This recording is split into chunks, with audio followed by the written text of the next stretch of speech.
الله ربي والإسلام ديني ومحمدا رسول الله.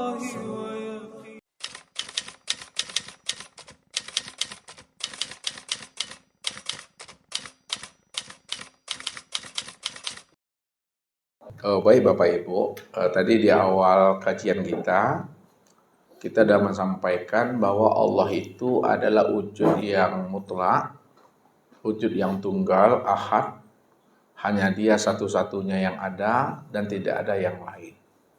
Dialah diri yang awal, yang akhir, yang zahir maupun yang batin. Kalaulah Allah itu diri yang awal, akhir, zahir dan batin, Dialah diri yang tunggal dan esa, maka disitulah Allah menjelaskan tentang ketunggalan dirinya, innahu bikulli syai'in muhit, bahwa diri aku sudah meliputi akan segala sesuatu. Kalaulah diri aku sudah meliputi akan segala sesuatu itulah nyatanya akan wujud diriku.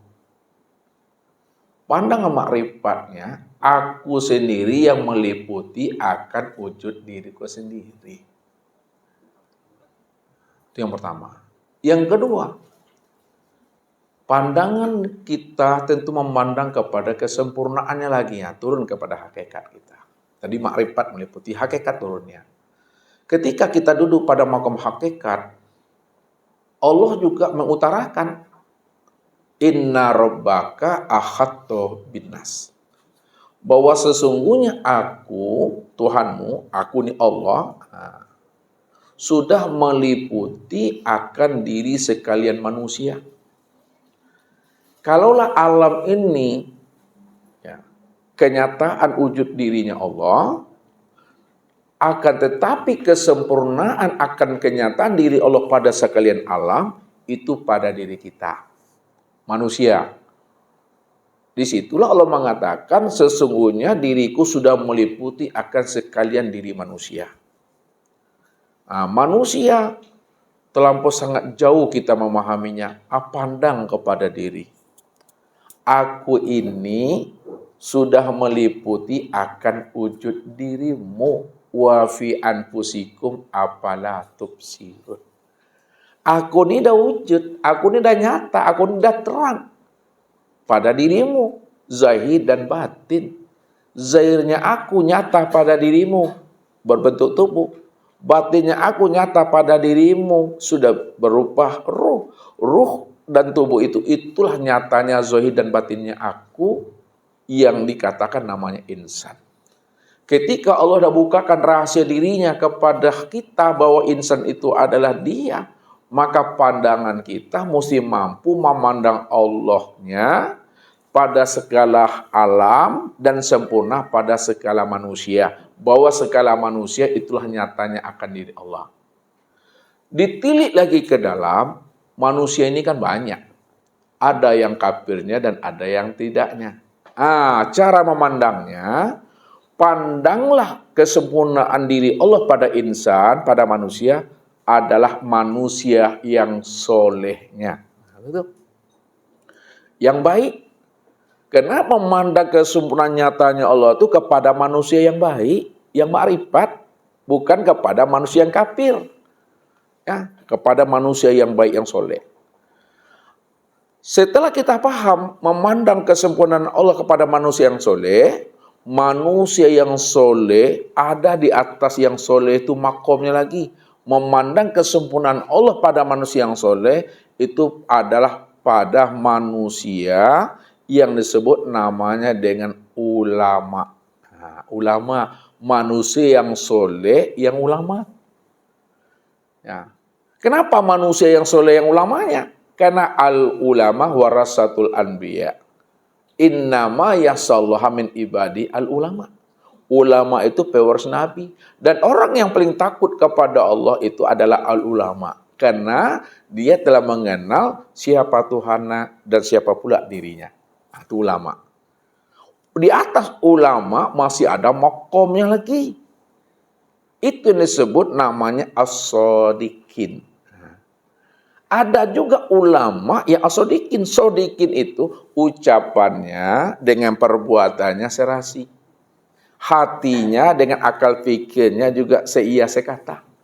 Apa yang diperbuatnya oleh ucapannya, apa yang disebut oleh ucapannya, itu yang diperbuat oleh anggota tubuhnya. Apa yang ada dalam hatinya, itulah yang dipikirkannya. Jadi seia sekata dia. Itu yang disebut as-sodikin, sejalan dia. Di atas ulama as-sodikin, masih ada lagi makom kesempurnaan memandang Allah. Itulah kepada para nabi. Nabi itu kesempurnaan memandang nyatanya diri Allah.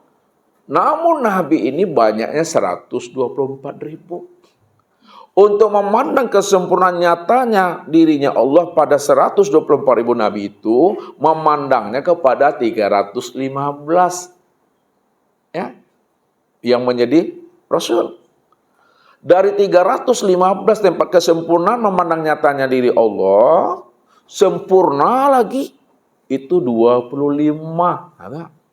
Dari 25 Nabi dan Rasul tempat memandang kesempurnaan nyatanya diri Allah, memandangnya kepada yang 5. Dari yang 5 tempat memandang kesempurnaan nyatanya diri Allah itu kepada yang 1. Itulah Nabi Yuna Muhammad sallallahu alaihi wasallam itu. Begitulah cara kita melakukan tarki dan tanawazulnya tadi untuk memandang kesempurnaan nyatanya diri Allah. Kalau dibuatkan tingkatan-tingkatannya. Namun orang yang kasab, pandangannya tetap mampu memandang Allah dalam bentuk rupa yang berbeda, wujud yang lain. Karena dia mampu memandang tajalli Allah pada segala bentuk dan rupa. Ketika kita pandang ini, oh ini manusia namanya. Ketika terpandang ini gelas namanya. Ketika ini gedung, semuanya gelas, manusia, gedung ini, semuanya adalah nyatanya kezahiran diri Allah. Ketika dah terpandang semuanya nyatanya kezahiran diri Allah, disitulah kita beradab kepada Allah tadi itu. Beradabnya gimana? Ibarat baju kita ini kalau kotor ya, kita letakkan baik-baik pada tempatnya. Jangan dilemparkan. Atau botol aqua dah habis isinya kita minum, nampak gitu ditunci jadi tahu cinci disepak. Ambillah baik-baik letakkan di situ. Itulah adab. Jadi orang yang sudah mengenal Allah yang meliputi pada segala sesuatu, insya Allah dia akan menjadi rahmatan lil alamin dan rahmatan bil alamin. Pasti dia baik. Kenapa? Karena yang terpandang Allahnya. Kalau tak terpandang Allahnya, ini yang dikatakan bahasa Ustaz Butuh sangi tadi. Jadi jangan memandang Allah itu kepada manusia saja, kepada yang lain juga terpandang Allahnya. Supaya apa? Kita bisa menjalankan cerita Allah itu dengan baik, sukses dan lulus, selamat pulang dan perginya kita. Jangan memandang Allah itu ketika pakai sorban saja, pakai sal, bawa tasbih itu batu-batu kecil. Bukan begitu. Ketika pakai compang-comping dan terpandang Allah, semuanya itu Allah itu tajali-tajalinya Allah tuh. Ya, begitu Bapak Ibu cara memandang kesempurnaan itu. Allahu Rabbi wal Islam dini wa Muhammadan Rasulullah.